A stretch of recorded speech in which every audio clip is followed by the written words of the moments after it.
中华种葡萄的面积是占全台湾的一半，也毋过今年8、9月份的时阵，因为雨水真济，而且温度真悬，也搁有这风台小连线来搅吵，所以地区葡萄是生了无介偌好。今年产量平英过已经剩无啥成。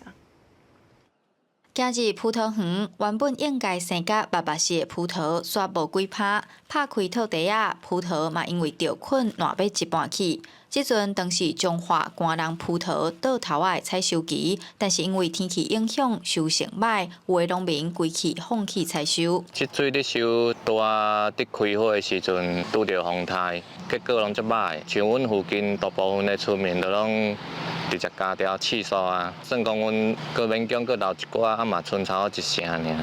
啊，都拢了去，啊，只是补一个肥料钱，有通互我明年继续种落安尼啊。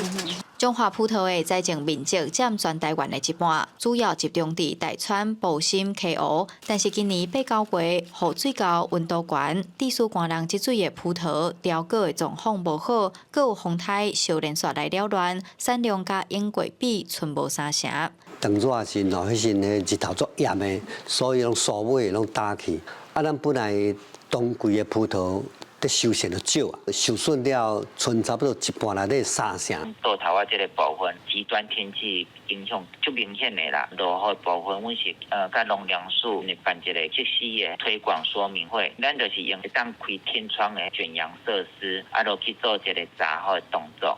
台湾的葡萄一年会当收2届，甘蓝葡萄的产量原本就比大人少，加上天气反常，互倒头仔葡萄愈来愈歹种。农改场表示，除了辅导农民提升催芽技术，也会当为设施倒去改善，来应付极端气候对葡萄的威胁。记者杨淑晴综合报道。